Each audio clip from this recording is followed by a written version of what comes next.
Good morning, my surgeon brothers and sisters from Korea. I am very happy and grateful to the Korean Surgical Society for inviting me to this precious event to share with you our advanced knowledge for the benefit of mankind. Recently, news was published on social media. It says that 1.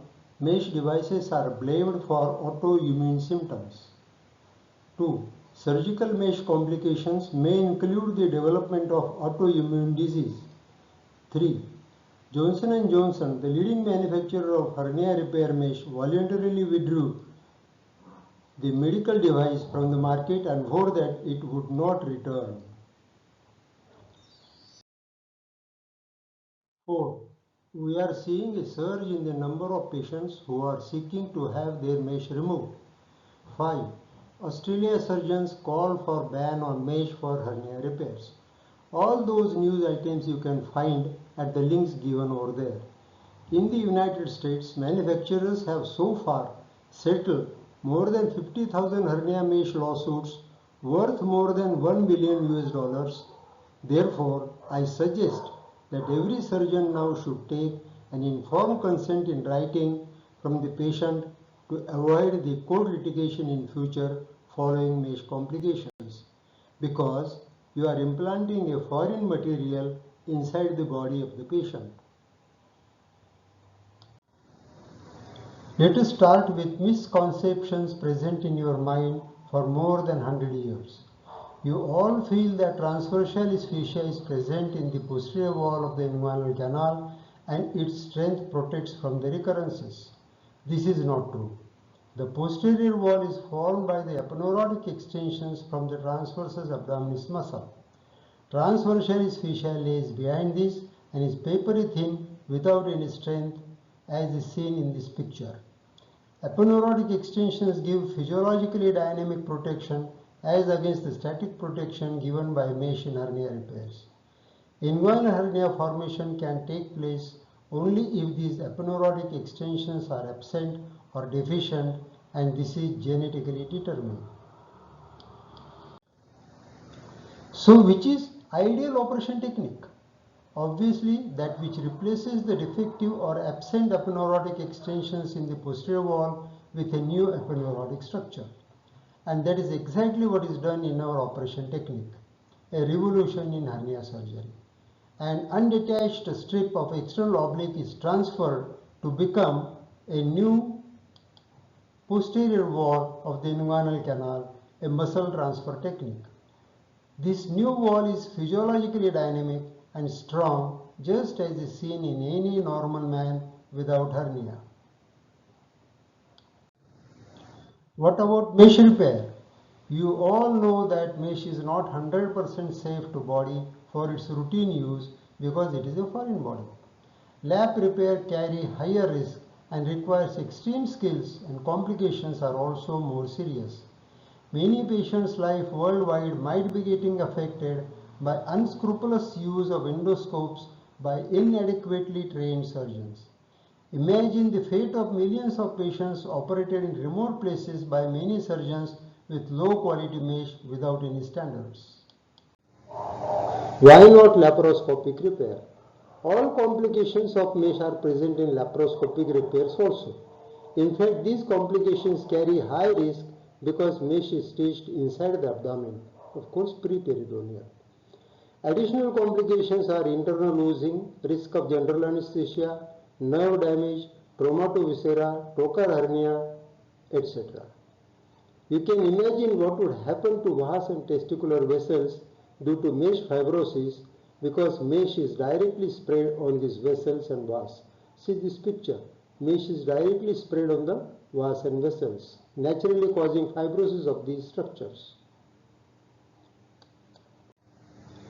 Surgical fraternity thrives for 100% safety and cure without complications in every surgery.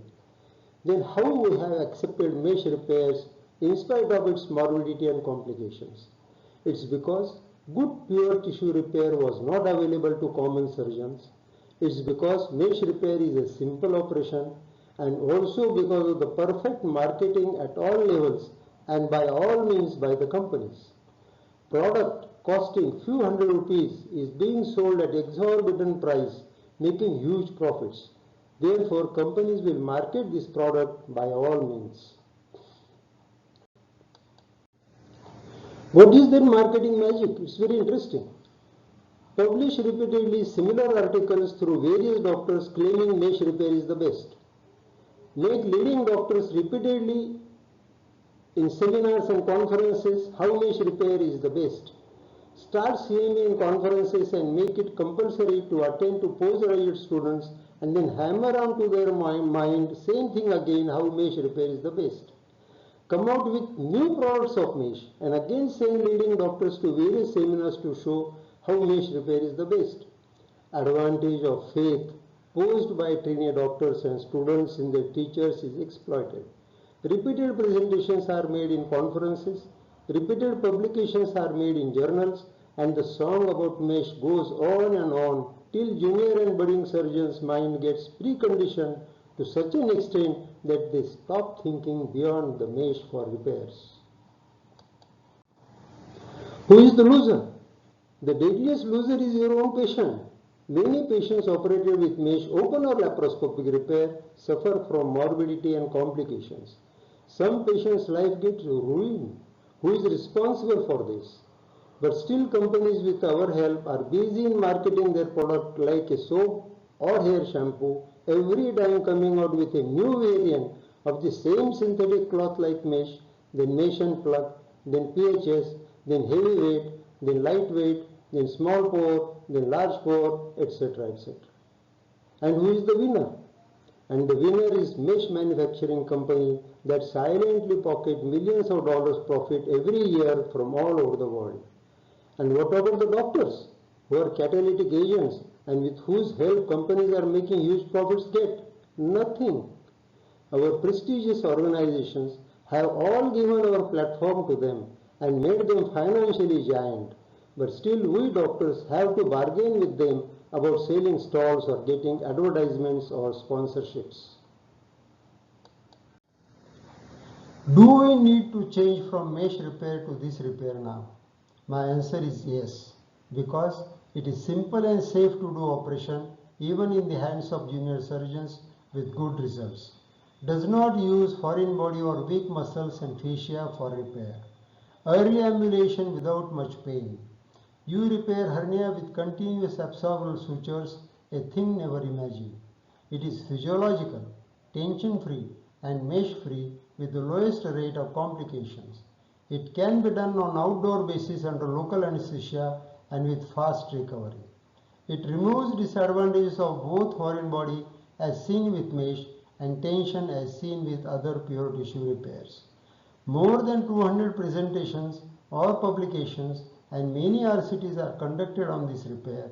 Results are similar or superior.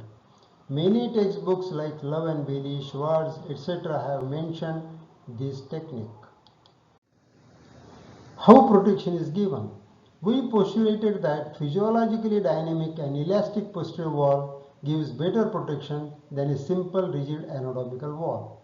Mesh repair gives anatomical rigid wall which is at rest relaxed, but during action also it remains relaxed whenever there is a blow. Whereas in my repair it gives elastic and physiological wall which is relaxed at rest, but during action it springs into an action becomes a shield to give dynamic protection after there is a blow. Protection in later period. Rigid wall moves en masse, pressure on the suture line. This mesh turns out into a rigid wall, so there is pressure on the suture line, so recurrences take place through the suture line. Whereas in my repair, the wall is elastic and that absorbs the blows and pressure is distributed equally. Protection starts from day one. In mesh repair, protection on day one is zero and slowly and gradually it builds up over years together. Whereas in my repair, protection starts from day one itself, which is very, very important and significant. Status today. were the first to put before the world that inguinal hernia must be repaired on physiological principle to give better results. We are the first to scrap century-old theory of transversalis fascia and publish new theory of epineuritic extensions. We are the first to give you a very simple hernia repair that does not use foreign body, complex dissection, or costly equipments. We are the first to use continuous all absorbable sutures inside. We are the first to give you a very low recurrence and complication rates even in the hands of junior surgeons. Wikipedia was the first to describe it in a separate section as tension-free pure tissue repair.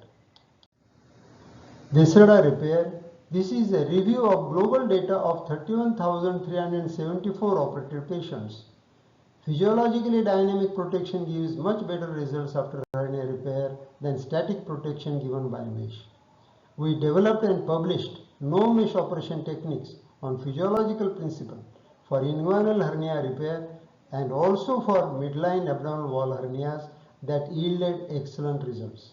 This covers nearly 95 to 99% of abdominal wall hernias that now can be treated with our technique without any foreign body implant, thus avoiding foreign body complications and also give excellent results.